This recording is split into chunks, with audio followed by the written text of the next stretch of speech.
everyone. Welcome to Speaking of Art School. Our guest is photographer Lawrence White, who graduated from SFAI in 1975, and I believe he's in the room right now. There he is. Cheers. How are you, Lawrence? Good, good.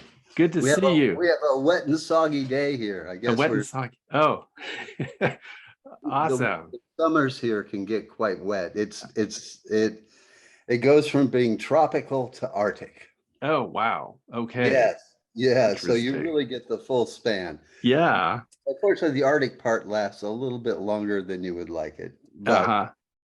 it's spectacular. I'll That's say that. awesome. Well, Yeah. it's sunny and warm here in Oregon. It's about I think it's about 80 degrees outside, so it's super nice. There you And, go.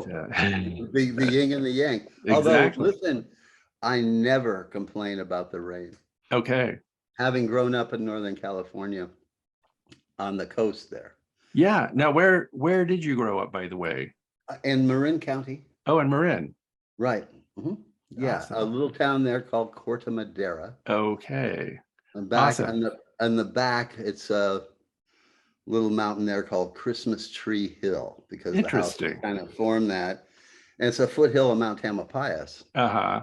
So I had a rather miserable experience as a kid in a family situation, but Oh, the location of the home allowed me to, hike out the back door and virtually climb up to Mount Tamalpais, and wow.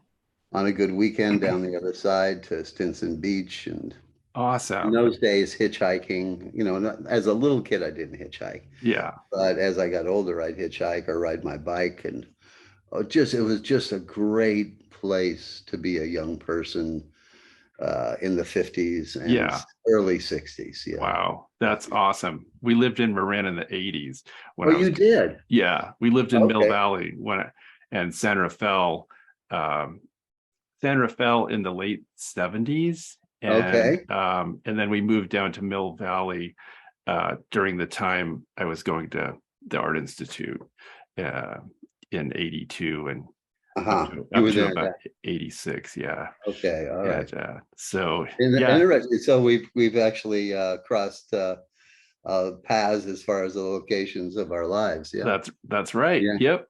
Yeah. Yep. And similar experience, although yours came on like just the generation after that. Uh-huh.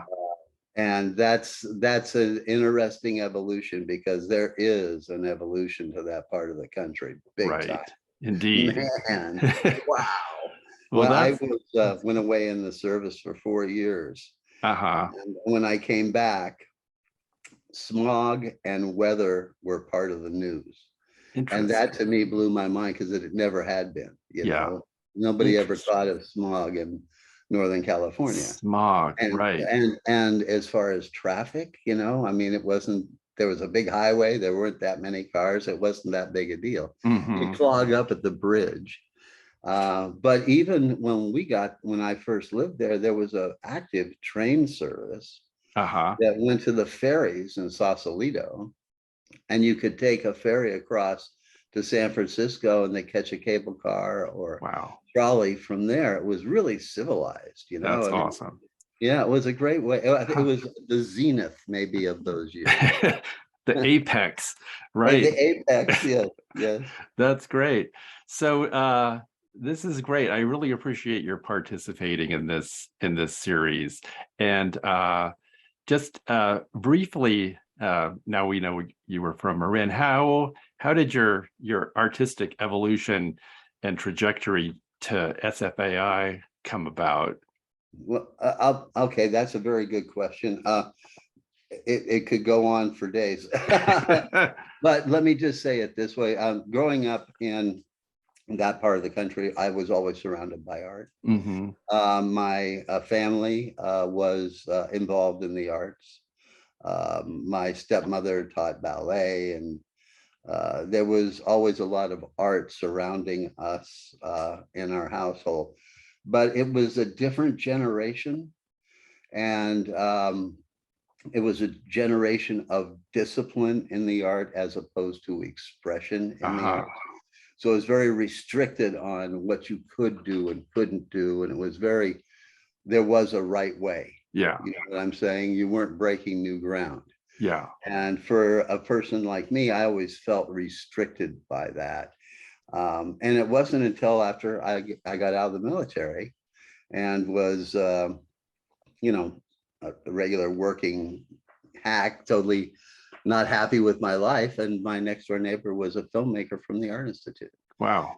And he said, well, why don't you borrow my camera and make a movie? And so I did, and made a little, you know, dinky little movie. And we went to the Art Institute to screen it Oh, wow. uh, at a night. And after we watched, it was at night, there was nobody there. We could walk into the classroom. Those days, you know, you could just walk in at any time. And it was an 8mm film. And when we were getting ready to leave, there had been somebody else in the room, and he walked up and he said, "Did you make that?" And I said, "Yes." And he said, you really have a talent for that. You ought to consider coming here. Yeah, well, I just got the service. I don't have the money. He said, well, there's some scholarships available. And, you know, he's very encouraging. It was Ben Van Meter, who was the head of the department at the time. Huh. So he introduced me to the structure of the school.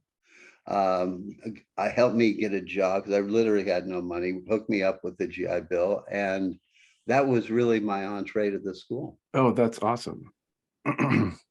Wonderful Yeah. guy, really a Yeah. terrific person, and just a twist of fate that allowed that to happen. Yeah. Yeah. I think the GI Bill was, I was just reading an article about how the GI Bill affected all of the arts It everywhere. did, it did. At that time, Huge. it was nothing. It was Mm, not, but I was thankful for the meager amount that it was. yeah.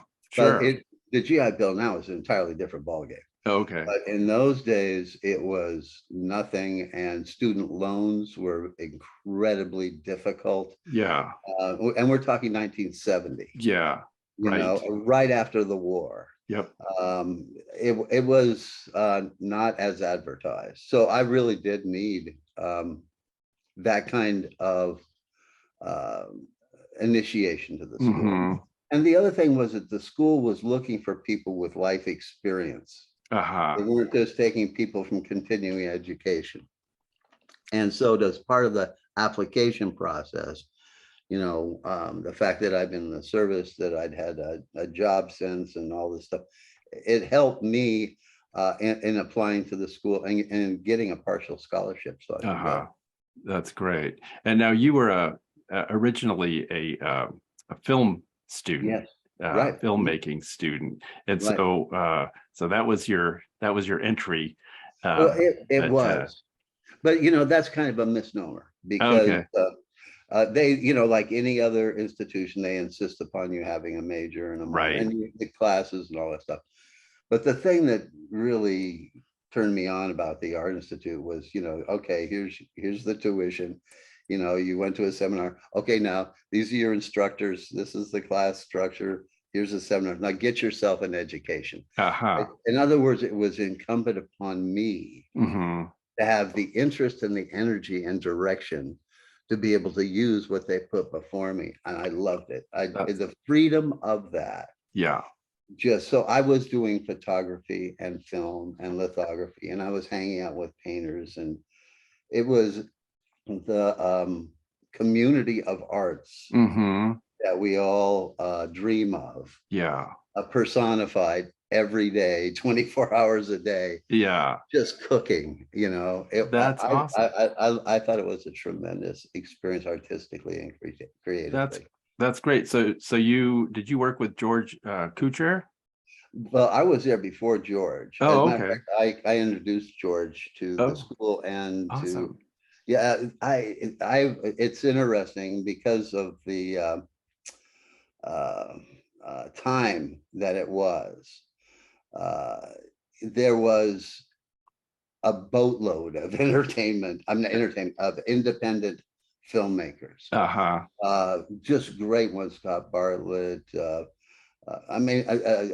Wiley, Lenny Lipton was teaching there, who was a major uh, artist, Larry Jordan. and on and on and on. Uh-huh. And because of that, George fit right in. Yeah. And that's when he went on to, of course, become what he did. But in the Hmm. beginning, he was an independent filmmaker. He and his brother Mike, Yeah. Sins of the Flesh of Boys, one of the great all-time films. Huh. Um, they were showing films in people's living rooms, like all of us. Yeah. Awesome. You know, finding any venue that would where there was a group of people, auditoriums, libraries. I love that part of filmmaking. Yeah. It was a little bit like being a musician in the sense you were out gigging. Yeah. You play Hmm. this bar, you play this club, you'd have better gigs, but you always put it out there, you know. And it Yeah. was the same way with film because you were there with it. And a That's lot cool. of the filmmakers were doing interactive film where they Uh-huh. perform with the film and come in and, you know, be part of it and ask the audience to be part, you know, all this kind of, you know, involvement stuff Hmm. that was of that generation. Yeah. Now That's it's, you know, it's simulated. Then it was real. uh-huh. Film was, in a way, was real. Yeah. Yeah, right. And you mentioned to me that you were in a band. Were you Oh playing yeah. music at during the time you were at the art school? I did. I did. I wasn't in a band then. Yeah. I'd been in a band when I was in the service, which was awesome, amazing, with Uh-huh. two other great musicians. And we played all these little clubs all around the South Pacific. Oh, wow. By the time I got to art school, I was an independent musician. So I was Hmm. playing coffee houses and small gigs and things like that. Yeah. Yeah. I was uh, still kind of, and putting the music into my films, Yeah, right. which to me seemed to be the most powerful statement. Hmm. Um, uh, the film of my generation was, of course, Easy Rider, but Yeah. films like Blow Up and then of course Hmm. came Clockwork Orange, and you know the music was a huge part of it, and those sequences really absorbed in. So a lot of the filmmaking of those years was of people marrying music to film and playing live music to film, Uh-huh. what I Yeah. did for my master's thesis, which was all based on the environment and with a vision towards the future, which we're realizing now, Hmm. unfortunately. Yeah, yeah. But it involved live music and film and photography, Yeah. all into an evening, 5 films and Wow. photography exhibition Wow. and poetry and music. So I've always, and that's, people say that that is my problem. Uh-huh.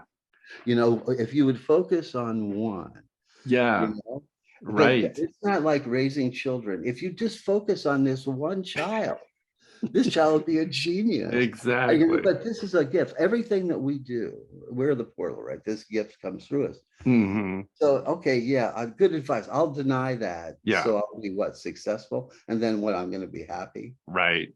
And that's what the artist who taught you. Didn't teach you how to be successful. Hmm. It taught you how to be creative Yep. every day of your life, no matter what you're doing. Yeah, And I couldn't agree more with that.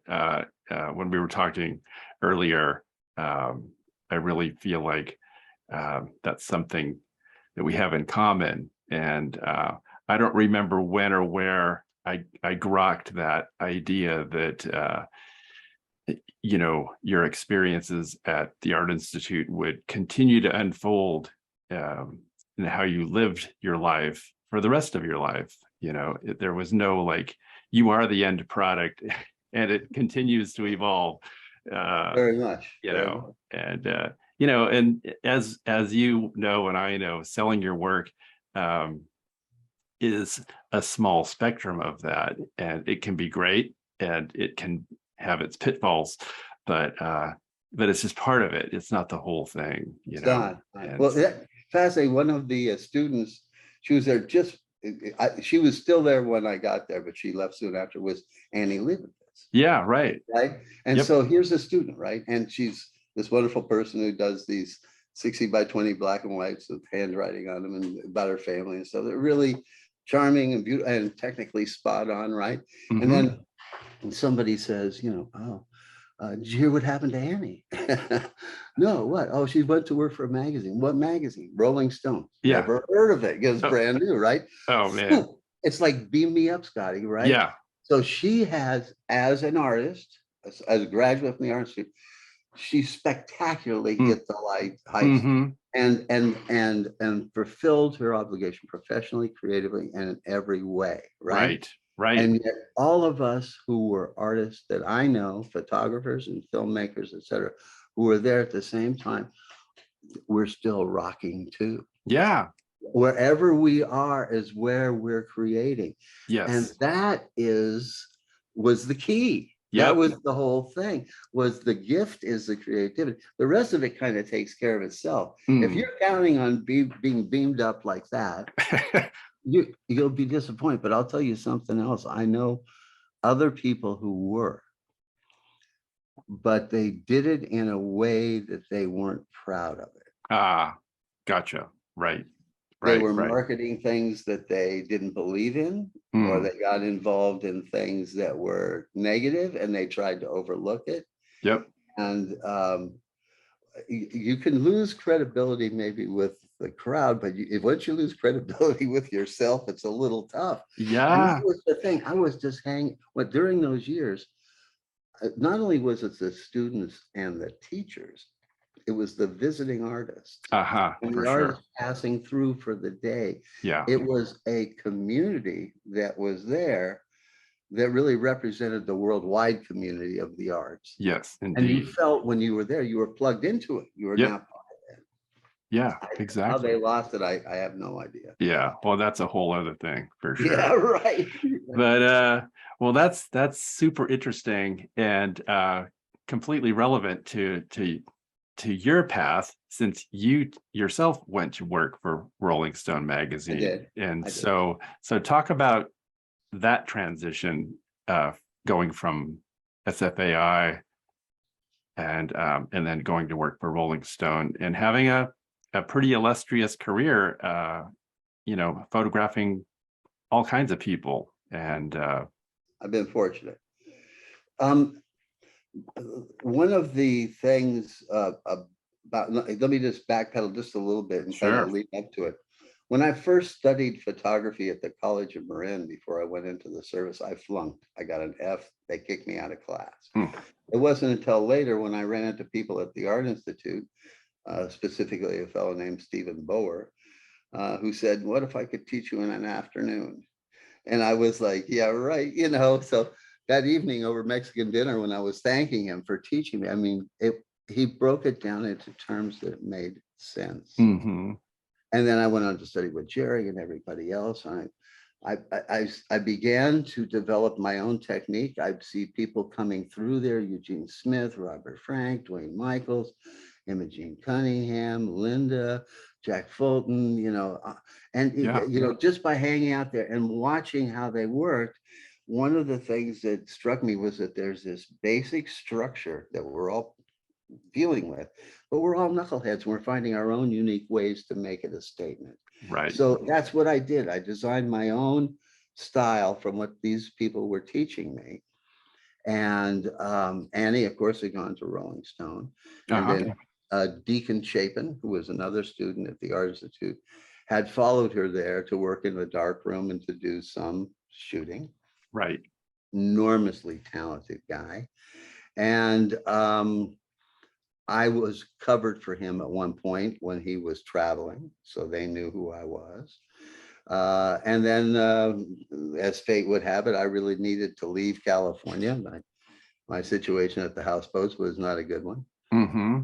And I happened to be at a dinner at Deacon's house one night when the photo editor, who knew us both, called up and offered the job to Deacon to go to New York. And Deacon couldn't take it. He was getting married. And so she said, well, what about Lawrence? Would he be interested? So we knew each other very well. She knew my capabilities. And one of them was to be able to capture an image, develop the film, and have a final print to camera in 1 hour.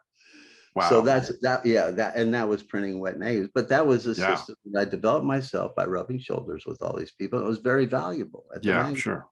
So that was how I ended up going to New York, was primarily as a printer, secondarily as a shooter sometimes. Uh-huh. Um, Ultimately, I think for all of us who worked in that position, and there were several of us, I was there maybe longer than most, um, was that it was like having this bright, shiny, powerful jet that just sat on the runway year after year. And it was this incredible. There we are on 57th Street. I mean, all of this culture is just exploding around us. There's a Right. dark room. You have a photographer, and they never allowed us to step on the gas. Wow. Yeah, and that was a big disappointment for me. It was very narrow, the scope, Uh-huh. very narrow, Yeah. what we could accomplish and achieve. And I always felt that they underutilized the position. Uh-huh. But be that as it may, I met some terrific writers. Jan Winter himself is a genius. What he did with the magazine is a genius. I think it eventually got too successful for its own good. Uh-huh. I think there was too much money. I Yeah. think it would have been better if it had been a little less successful.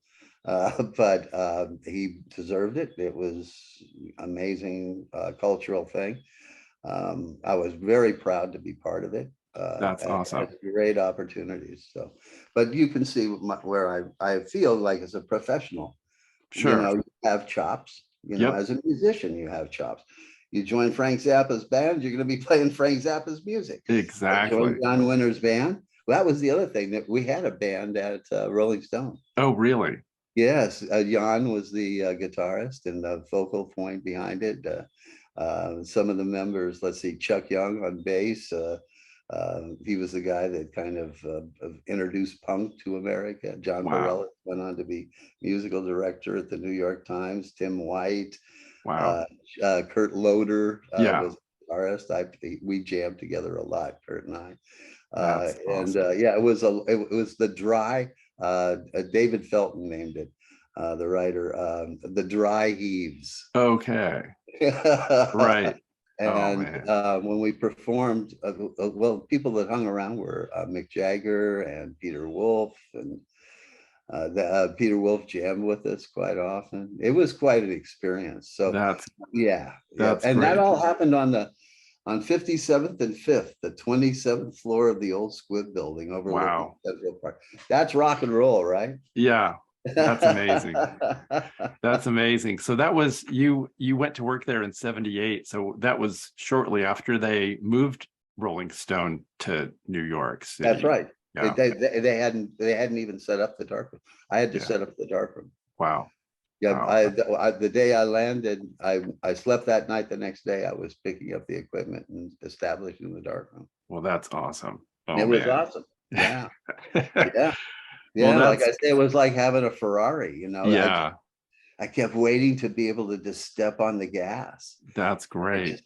I never really got the chance. And none of us got the chance. Uh-huh. It was very structured. And Hmm. so, if I'd had my brothers, if I'd been the art director, it would have been like, let's see some art, Yeah, let's, right. let's cut it. And initially in San Francisco, before it got enormously successful, I think the opportunity to have that happen was much greater than when it got to New York. Huh. The money was just too much. I mean, Wow. it never got to me, Yeah, it never got to that level, but sure. it was fabulous. And I just felt that, you got to really keep your roots. And Hmm. um, when you have talent, you know, cut it loose, man, Cut it loose, right? cut it loose. That's great. And there's your greatness. And if Yeah. without risk, you can't have art. Yeah, And yeah. so, and I felt that they did some risk, but most of it, like I say, I was frustrated. I would have Mm, loved to have done more. yeah, right.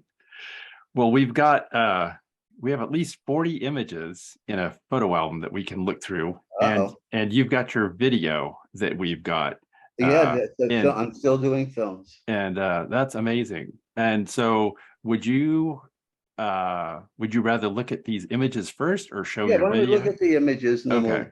And then we we'll can top it off with the. keep talking about those.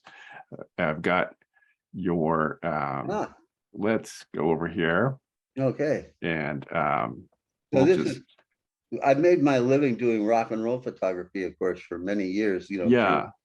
first with Rolling Stone, then moving on to Lynn Goldsmith's agency. She's terrific, by the Oh, way. really? Awesome. I really like Lynn a lot, and she's a true photographer. That's great. She's the real deal. Yeah. And she had an agency, and I worked with her there for a while. But this is recent. I'm working at a magazine now called 518 Profiles up here in Uh-huh. upstate New York. Beautiful, glorious magazine. I'm so proud Yeah. to be part of it. And one of my assignments was working with Tom on an article when he came back after the pandemic and performed at Cafe Lena, Oh, which is okay. the oldest, most established folk organization here on the East Coast. So, Wow. yeah, so this was one of my performance shots, but it shows a couple of things. It's digital, baby. Uh-huh. I'm Yeah. not making any hacks about it. This is digital photography, but I'm using standard photographic techniques. And that's the Uh-huh. difference. Most people today never get that chance. Uh-huh. The Interesting. generation of photographies of which you're part of Yeah. had that opportunity to actually manipulate light as it comes back through the lens of the enlarger down onto the printing surface, Right. and then running it through the chemistry. Yep. That element of processing the image is something this generation won't have. But Uh-huh. I use them a lot in Yeah. my Well, in my digital darkroom. awesome. That's great. Yeah, the old school meets the new school It kind does. of thing. You can, and Toffler was right. The people that are the most flexible are the ones that will survive. Yeah. And that's my studio was in Lower Manhattan. And when the terrorist attack hits, all that visual business left. Mm-hmm. We were covered in ash and smoke and dust for months, Right. and it didn't open up for a couple of years. And when it reopened, all the film business had gone digital. Wow. So those of us who were in film, oh, what? How do you turn a computer on? I mean, it Right. was to try to catch up was one of the most difficult challenges I've ever had. But now that I've transitioned, I'm so thankful That's that awesome. I've had that initial experience. Yeah. Well, we'll just go right along All here right. and Yeah, yeah. you can add. He finally talked me into taking his portrait. Awesome. There he was at his second turn. He's like, Lawrence, come on, man. No, I had an opportunity through the magazine, and it was early in the morning at a kind of a hangar-like structure Uh-huh. in Albany. And he showed up, and he was smiling a lot in the very beginning, but it was too early in the morning. Yeah. My whole thing, this is what I learned at the Art Institute, was that it's your eye. Mm-hmm. It's your eye. It's your eye and your imagination. Okay. Yeah.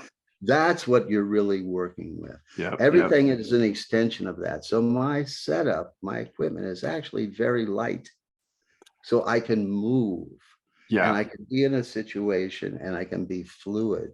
And I don't take up much room so that when I make requests of security, I'm not an Yeah. armadillo with all this Right. hanging off of me. Well, and That's been my strength, I think, as a photographer, is that's my ability to be flexible in this situation. And that's, really what I learned there. I mean, that's the great great. the great photographers that came through there. Eugene Smith came through the Art Institute when I was there with his wife, Hmm. and did a lecture, and that he's primary icon of the That's moment. I mean, that's awesome. manifestation of it, this Bresson thing, but Yeah. he was the manifestation of it, at least the peak of it in my generation. That's And, great. and the idea is that Ansel Adams said, in answer to a question, what's the most important thing for a photographer? And I'm paraphrasing, but he said, it's knowing where to stand. In Mm-hmm. other words, perspective. Yeah. So Yeah, and that was the moment. There it Yeah, is. that's Makes you look awesome. like a great photographer, right? Well, and just as a note, since this is going to be put up on SoundCloud, without the pictures, this is a photo of Barack Obama that we're talking about here. Just for those that are on audio only, I'll Okay, just very say good. that. But we'll go along Okay, I here. was unaware of that. Okay, I'll start off that way. I'll describe it and then I'll go There we into it. go. Awesome. All right, this is one of the tremendous opportunities that relocating to Saratoga has afforded me. I was at one point in my career, I got fed up with the entertainment photography business. It had gone from, opportunities of actually Hmm. spending time with somebody, not a lot of time, but significant time, and getting good portraits and doing something dignified, to photographs that were invasive and insulting. And that was what was marketing. I couldn't be part of it. So I withdrew all of my, at that time I was with Getty, withdrew all of my images, all of Hmm. them. And I was making money off of them, sure, but Yeah. at what price, and at what price as an artist? One of my photographs of Aretha Franklin at Radio City Music Hall, a return concert, beautiful Uh-huh. gold leve, kind of cape-like garment, aqua undergarment, just riffing off every note, just incredible performance. Her management company let me right down by the stage to photograph one entire song. Wow. Yeah. And then the photograph sold, I won't name the publication, well-known publication. And they ran it to illustrate how fat she had become. Oh. Oh, wow. Yeah. Oh, Here's your check, Lawrence. wow. Yeah, right. Oh, man. Just be a good whore. Interesting. Take the Right. money, man. You Yeah. know, don't worry about that muse thing. Right. That's overrated. Take the money. Interesting. So Yeah. what is this photo that we're looking at here then? When I moved up to Saratoga, I found opportunities working in this small area Uh-huh. to be able to get perspective. And this is from the wings of the stage of the Bolshoi Ballet doing Don Quixote. Oh, awesome. So the Bolshoi and the venue allowed me onto the wing of the stage during performance Mm-hmm. to photograph the performance. Wow. That opportunity would not exist in New York City. Yeah. That opportunity would not exist here now. But Interesting. it's just the ability to get to a situation, a unique perspective that emotes, and in this particular case, because it's not abstract or illusionary at all, it's the moment, Mm-hmm. but that it clearly emotes a sensation when you view it. Right. And, Awesome. and so this was that opportunity.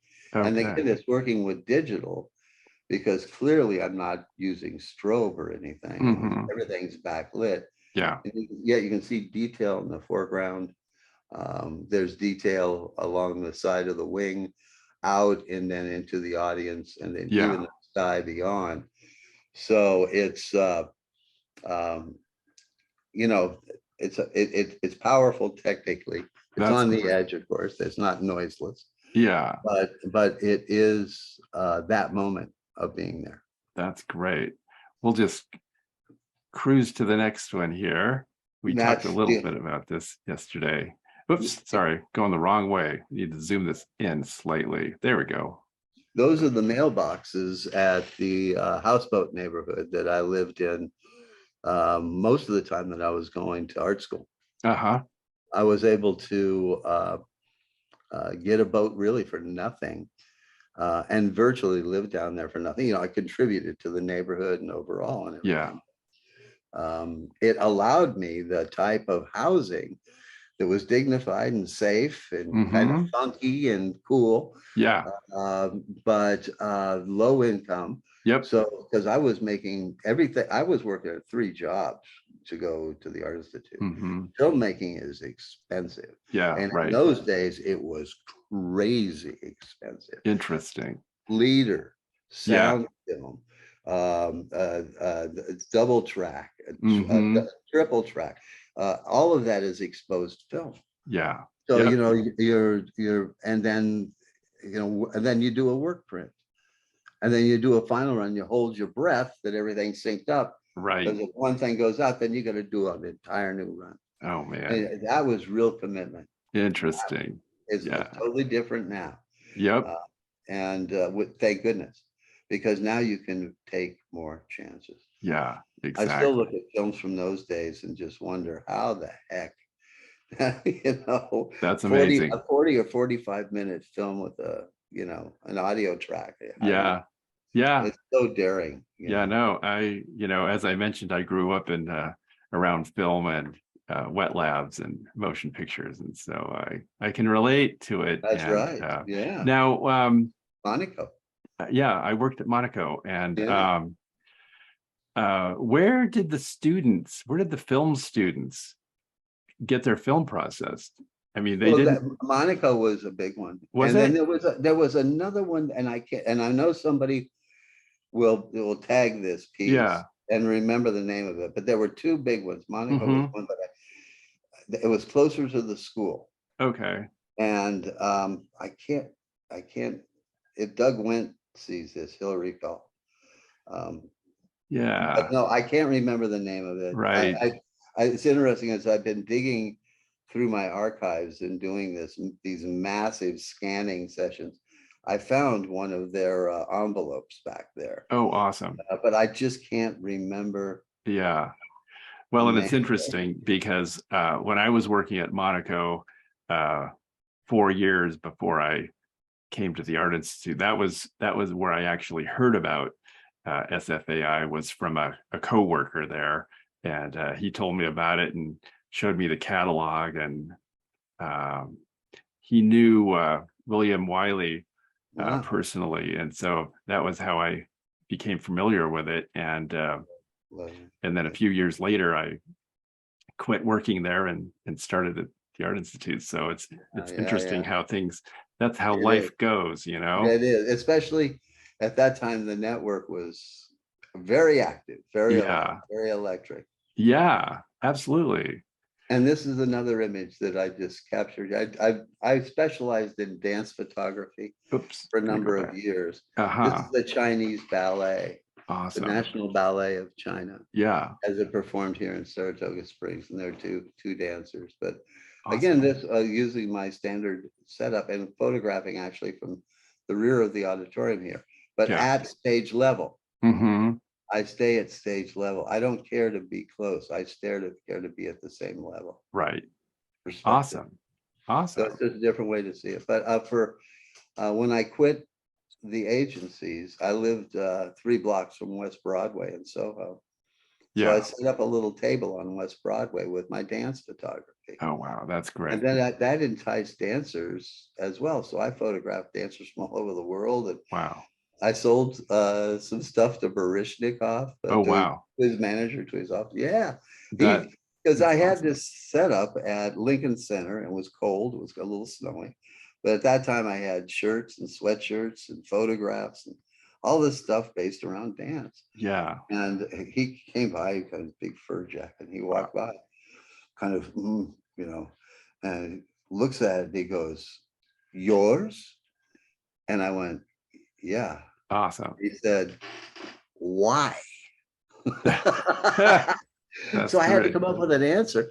And Right. that became my answer to everybody, which was that it's part of my DNA. My family's been involved in Yeah, theatrics and dance and all that. And I wasn't interested in it myself, but visually it really works with my photography. So that became my riff that's and helped great. them understand. And so for 10 years, I built my business out of selling dance photographs in public on West Broadway Wow. and working nights as a printer in black and white. Yeah.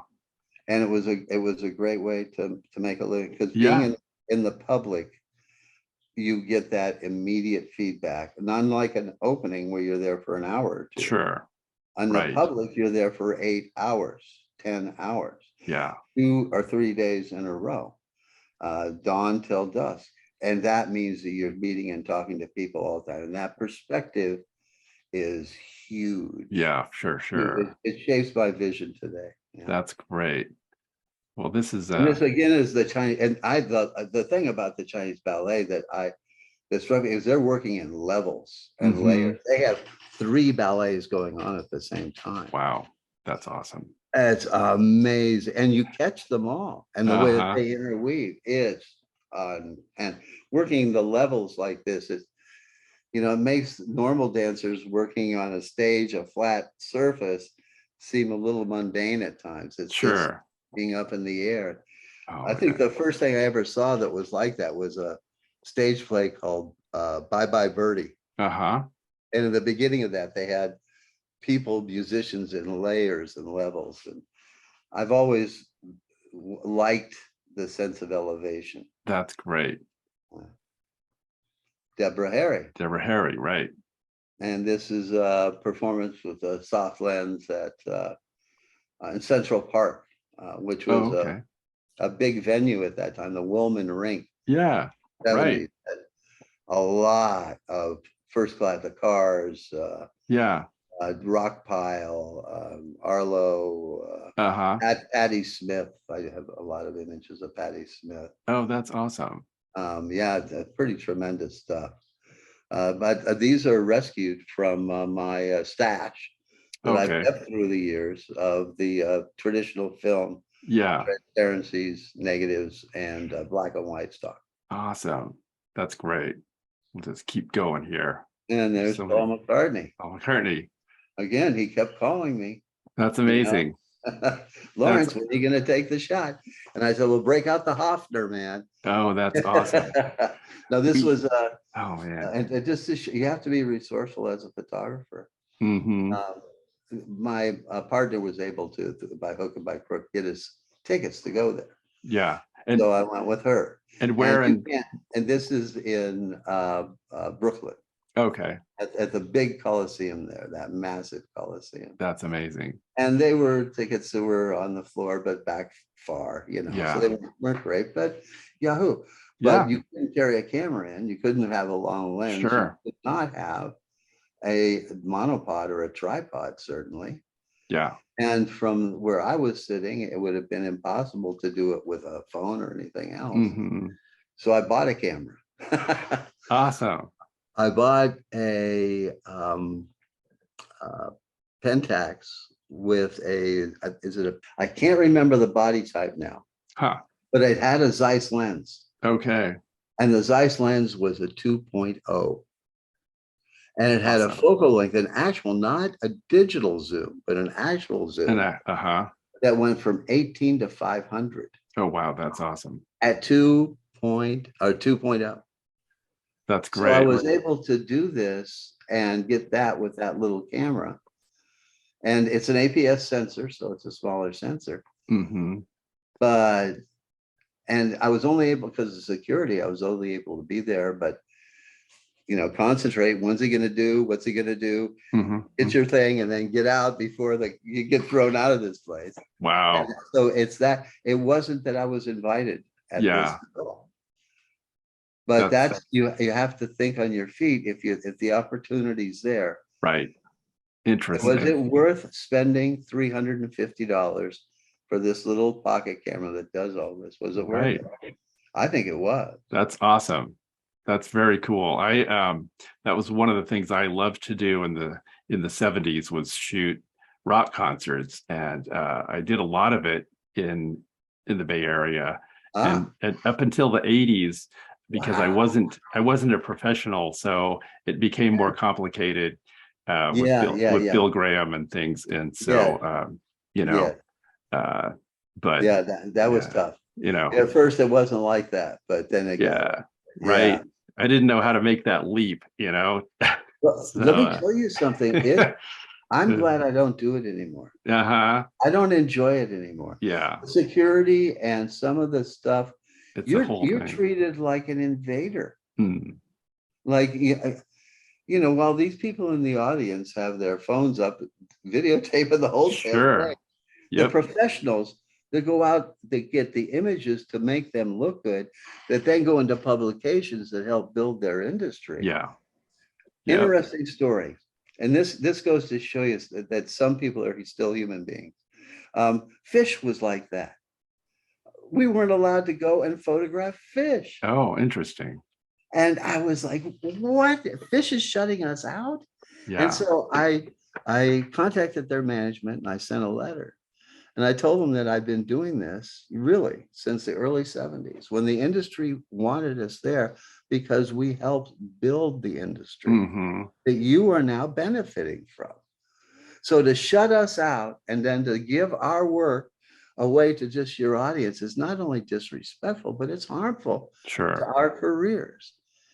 And do you know, they contacted us and gave us passes and got us in the show. Oh, wow. Awesome. So they're human beings. Yeah. Anybody That's, can make a mistake. Anybody can go in the wrong direction, but they responded. So hats off to Fish yeah. in the That's, sense that they realize it.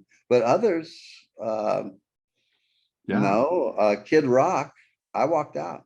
Hmm. I wouldn't photograph them. Yeah. Their contract pretty much said that when you walked on the grounds, you became their employee. Oh, interesting. And Uh-huh. they owned every image, and you had to turn your memory card over when you left, and they would give you back the images they thought you could use. Mm. Wow. Huh. Interesting. Well, we this last summer, this last summer in June, we were back in Boston for a trade show for our business, and Sir Paul was playing at Fenway Park, and we took advantage of that and stayed an extra day and got to see him, and it was epic. It really was. It Mhm. was really great. So, Yes, I mean, it was that cool just to be at Fenway Park, yes, but to see Paul McCartney there was and the fantastic. music's so good, and I Oh, love his show. I yeah, love his show, it and was, the energy. yeah, it was Yeah, super good. is So, yeah. well, we'll just keep going here. Nah. Yes, sir, Mr. Pete Seeger. Awesome. And this is again the moment for me that defined what the way I felt about my work was it isn't how close you get, it's where you are. Uh-huh. And if in like I've photographed the Rolling Stones where the stage was 13 feet tall and we're standing down shooting up inside their Mm, nostrils. right. You know, we could see which guys were doing blow, man. Oh You know man. what I mean? And it's like Interesting. but here you see full face and look at the eye contact here Right. Absolutely. directly on. Why? Because when a performer hits the stage, being a performer, Mm-hmm. right? You know that when you're addressing the crowd, you're addressing the middle of the house, Yep. right? Yep. You project to that part of the house. If you can project here and down here, but the main place you go is the main part of the house. So that's where I wanted to be. And we didn't know he was coming on. So as soon as I saw him walking on the stage, I went to security and said, "Can I move back?" Yeah. You know, and I got there in time for this great moment. Oh And this was wow. his final performance. Ah, very good. Surrounded by those musicians, and Yeah. just a tremendous moment. He That's still owes me a beer. oh. Pete Seeger owes me a beer. Oh wow, that's awesome. He jumped That's he awesome. jumped the line in front of me at the train to Croton Harmon once. And Oh, he got the last Heineken from the vendor. oh, how And funny. he turned around and he said, "I owe you one." Okay. I said, "To tell you the truth, you owe me half." He laughed and walked away with Awesome. That's great. it. That's awesome. Oh, this is one of the very first days that I tried it. I remember this. This was like maybe the second day, the first day. I can't remember, but I just said a Mazel gallery was closed down for renovation, so Uh-huh. I wasn't interfering with their business.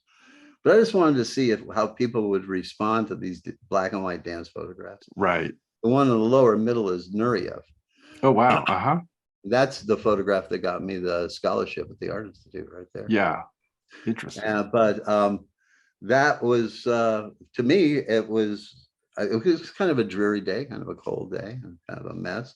Looks like there's water on the lens or something. But uh, I sold every one of those photographs Wow. to That's one collector. oh wow. Interesting. And I went home with a couple $100 in my pocket. Yeah. And the collector is somebody I'm still in contact with to this day. That's awesome. That was West Broadway in those days, the crossroads of the culture world, the Yeah. gallery, sensibility, the culture, Yeah. the essence of the place, and to tap into that energy with no filter. Mm-hmm. Just you, your work, and that international public. Yeah. Wow. That's awesome. It Yeah. was just amazing. I had built quite a business out of this. I had jewelry, clothing, posters, reproductions. Interesting. That's awesome. All of this built up into a business. And I was selling out of Capizio, Lincoln Center, and I just inked a deal with Danskin with my jewelry. Wow. And 9/11 hit. Oh. And so all of that work was frozen. It couldn't get to me. It couldn't get to the Mm-hmm. stores. The stores were shut. Yeah. There it went. Wow. So I had all of a sudden this stuff came in the first of next year, and I didn't have, there was, I mean, all the stores were still shut. There was no place to put it. Sure. So fortunately I had, there was a client who was in Paris who had a large dance business there. And there's a couple, and they ended up buying a huge amount of my posters and the jewelry and clothing. But unlike today, where you could digitally send the image to a printer in whatever Mm-hmm. country or location and have the work produced there, all of this stuff had to be packed up and shipped out there. Right. But that was the money that really got me through after 9/11, because there was no income. There was Oh, no, wow. Yeah. Everything changed it sure did. instantly. I got really sick then too. So Ah. that was why the doctors told me I had to leave. Oh.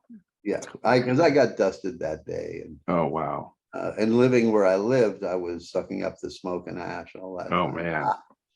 Right. This was just the That's, image that you saw of Nuria and this image should be together. oh, that's great. This is the best of my photography. I Frank think that this Zappa. work, Awesome. Frank Zappa, yes. Uh-huh. And you know, the thing with Nuria was that at that I was estranged from my family from an early age. It was a very bad relationship, and Mm-hmm. in spite of the fact that at that time my half brother was with a ballet company that featured Nuria, there was no way that he was going to introduce me around. Yeah. So I waited around. I had it all planned and plotted with the light. To this day, I still carry a compass in my camera bag so I can follow the sun. Huh. And Awesome. yeah, always I want to know Wow. where the light's coming from, the time of day, and Yeah. where the shadows will be, all that. And so with Nuriva, it was like that. And he got out of his limo, and I had it all planned out. And I walked next to him. He knew who I was, by the way. Mm-hmm. Well, I walked next to him kind of like he walks, and I was a younger person, let's put it that way. Sure. And he kind of looked at me and like, you know, what's up? And I said, photograph. And he said, okay. And he said, where? And I said, stop. So he did, and that was exactly where I wanted it. So it was one frame on the Okay. roll. And Wow. he said, you want more? And I said, no, that's it. He's like, oh, you're crazy. But that, what I did is I took that roll of film and blew up the contact sheet to a 16 by 20 to show the one negative, the concentration, the ability, the moment, the focus. That was my application to show Yeah. that kind of discipline. And the same thing with Zappa. This was a different situation, but this was much later. He just returned from Germany. You know, he was into his classical music phase at that time. Uh-huh. Um, and I was working with a German company at that time, an international company. And the writer that I was with, I'd never met him before, but he was a very high energy guy, Yeah. this kind of a dude. And he brought props. Ah, So like dolls and stuff. You know, like, interesting. oh my God, you Wow. know, so unhip. It just totally, oh man. And Yeah. so I said, geez, I told Frank, I said, I'm sorry, I don't know. You know, I was like laughing. So he kicked him out Huh. and let me stay. Okay, that's great. And we Wow. were able to hang out and talk about music. And I was there for about an hour, you know, Wow. maybe a little bit longer. Yeah. But it was, I think it was because we both had mocked this guy as he left and stuff. And Yeah. so after a while, he said, "Are you going to take a photograph?" That's And amazing. I know exactly where it is. And Yeah. by sitting and waiting that time, he's at the St. Moritz Hotel, Uh-huh. and he's on the south side. He's in a room on the south side. So as the sun moved down the south side, it would pass the hotel next door, and we get a shaft of light coming in the window. Yeah. See, Great. so perfect, Yeah. right? Yeah. Boom, one photograph. Thank you. That's great. Yeah. This is great. We'll just keep we'll just keep going here. Ah, And now we've got George Carlin. this Awesome. was when I was working at Rolling Stone. I was covering this event for the Rolling Stone, and the writer who was covering it um, mocked the event, and it was being thrown by Werner Erhard, who was the head of S. And it Hmm. had all of these incredible Schwarzenegger, Raul Julia, Susie Chaffee, Wow. all these stars. And in the midst of all that were two real powerful giants. George Carlin was there, and Buckminster Fuller was Oh, there. wow. Interesting. And so I had the opportunity to photograph Carlin's act with a flash. It Ah, was I a see dark that. Yeah. hall, Right. and he didn't mind. He let me That's do it. that's great. And his act was not affected at all. Awesome. Just awesome. Just Yeah. an amazing opportunity. Wow. That's great. I don't want to run But, out of but good. time. Yeah. Okay. Yeah. How are we doing? We're good. We're at about an hour. We never talked about the art suit much, but that's cool. Yeah. Well, it's all still here, Ah, you know what I mean? It's like we'll just keep going. I don't know if we'll have enough time to get through all of Audrey these. Hepburn, Gregory Peck, Harry Wow, Belafonte, Tony that's Perkins, awesome. uh, uh, uh, Alan Arkin. Wow, that's Yeah, great. yeah. And now when you're I was just curious, when you're shooting all of these different people, do you ever get to know any of them a little Yes, bit or yes. You become have to. friends? Yeah, You have to. that's And awesome. that's the thing is, you have to. They have to be at ease with you, Right. Yeah. right? Yep. And so you have to be able to read the moment. That's why if you have a down pat line, it's not going to work in some Mm, moment. You have yeah. to read the moment Sure. and be with them, share it with them, Yep. and That's awesome. that for me was always the key. Was there was no separation between us. And usually after you work your weed through the idiots that surround Hmm. these people, they're very nice. Yeah. Although I'll say that when I was really doing my photography, the most heavy duty stuff, their 70s and 80s, the management companies were sweethearts. Oh, that's good. Yeah. Even the security, Yeah. you come back the next night after somebody performed with an 8x10 of that person working security and they're singing about, you give them the 8x10. Yeah. They're human beings and they're Yeah. good That's folks. And awesome. so I always felt like we were a community, the musicians, the security, the man, we were all working together on the same thing. Yeah. And I think that was the spirit that Jan had when he Yeah. started the magazine, was that there's this incredible, gigantic cultural level that's not being touched. And Yeah. I Right. think that he was so instrumental in helping cohese that, put some kind of format to it. Uh-huh. Yeah. Honey O'Rourke. This was right after Sid Vicious, all of that. That was my first assignment for Rolling Stone, was going to the St. Mark's Hotel to photograph the scene where the Sid Vicious murder had occurred. That Wow. was the first assignment with another crazy writer who again got kicked out. This was the one of Sid's friends here, and Uh-huh. her boyfriend was Neon Leon, the famous rock star who's still out there banging it out. Uh, Wow. but this was my portrait of her. I love that. That's awesome. Wow. Well, we'll go through a few more. I definitely want to. Joni Mitchell at Joni Mitchell. performing in Right. Washington, D.C. At the anti-nuke march. I have some really nice portraits of her. She was very generous with me. Uh-huh. Awesome. Beautiful woman. Wow. This is Yeah. one of the collages that I've made through the years. This, you can see, this is aged, original black and white print Uh-huh. and collage.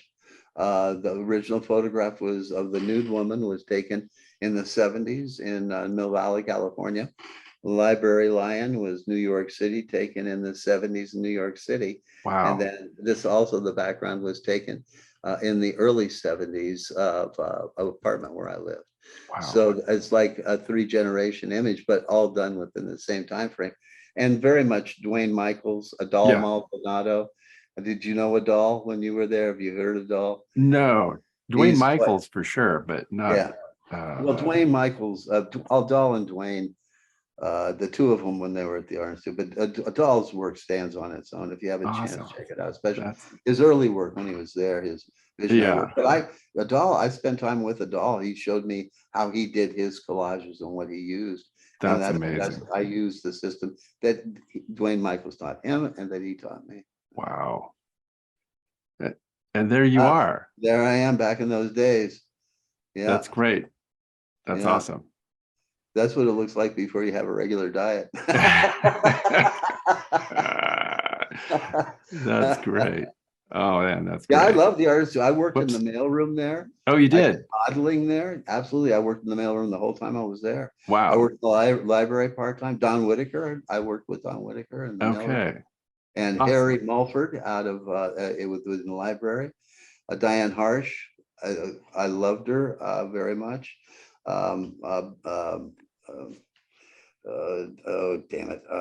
Fred Martin. Uh-huh. Sure. Amazing, amazing individual. It Yeah. inspired me so much and told me I was doing the right thing. I Yeah. went to him, he told me to write journals, so I wrote the journals. I went to him and I said, "You're going to think this is all bullshit." And he looked at me and said, "This is exactly what I wanted you to do. Exactly." Wow. And he really encouraged me. He said, "Go." And he said, "Don't worry about restrictions. Don't worry about barriers.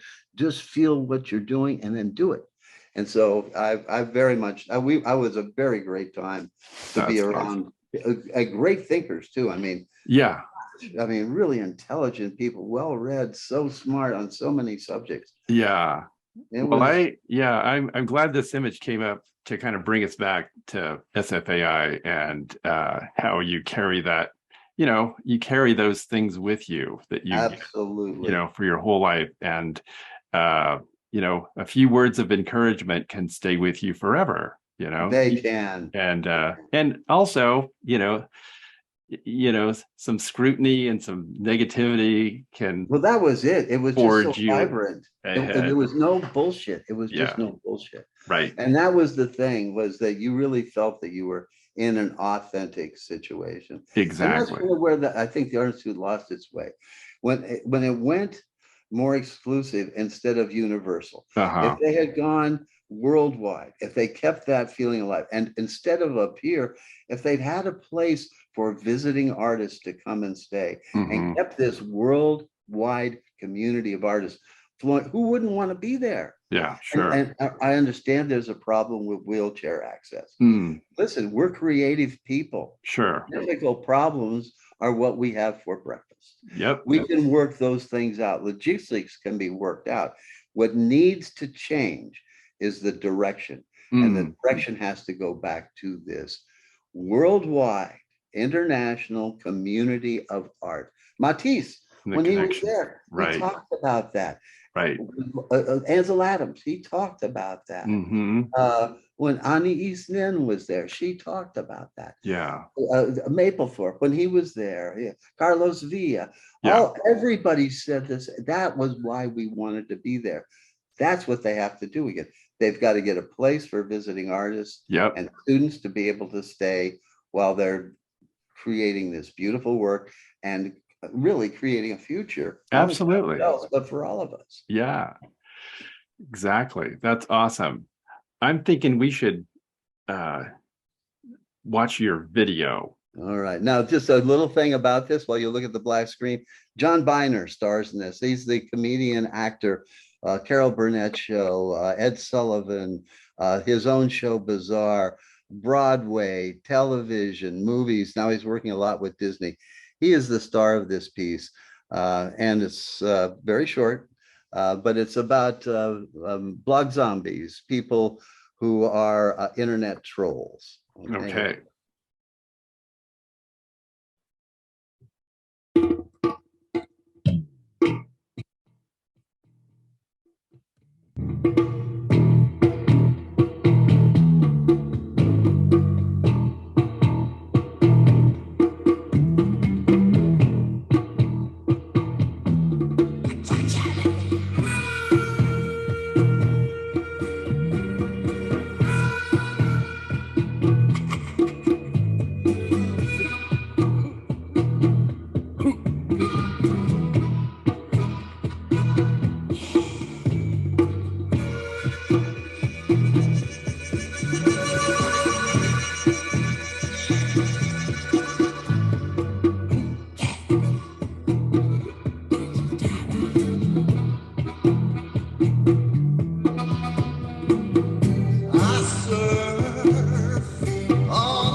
Well, that's great. And now, That's again the spirit. You can see the spirit of the Art Institute in that. yeah, There were filmmakers, Wolf Zimmerman, Rocky Ross, Michael Rudnick.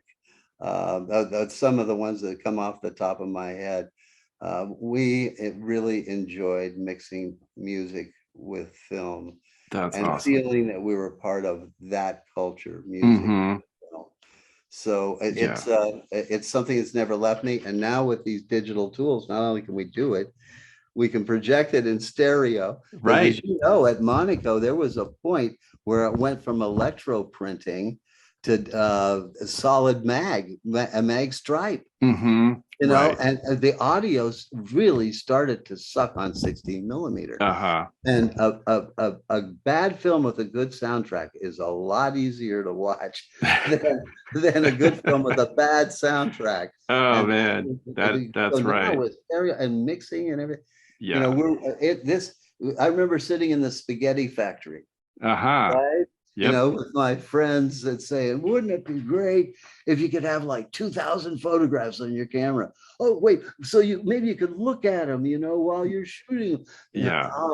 And now we're in that world. Yep. We're Exactly. literally in that world. Yeah. It's And great. that I mean, it is amazing. I mean, we're sitting here talking about it across the country. Um, and it's amazing what kinds of collaborations and general communicating can happen with technology nowadays. it And is, and so much empowerment at the same time. mhm, We discussed you don't have to go with a loop to your photo editor anymore. Try to explain what's on a proof sheet. Now you can have a final image before their eyes, before they even see your yeah, flaws or your problems. And that's just one aspect of it. But as yeah, a creative artist, to be able to create music like that, mhm, visuals like that, use my resources, my friendship with John Biner is terrific person, and then come up with something like that. right, Uh, it just shows that, you maybe the whole big machine is shut off to us. Well, it always was. So now we've got more tools.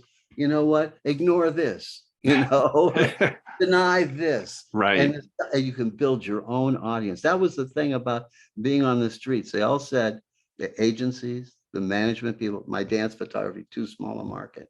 Well, Mm, that's fine. When I went on the street, that was my market. yeah. When I photographed the Who once, we flew in with a helicopter over the stadium. Oh, And wow. in the stadium, they're just like, it's like, 1982, the Who, all those Right. big return concerts. People are going crazy, right? And then you look over the lip of the stadium, people are out mowing their lawns or throwing a Yep. frisbee for their dog.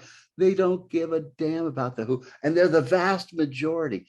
You play to your audience. Right. You satisfy what your creative spirit is, and that will attract the Yeah. people. Don't go out looking for them.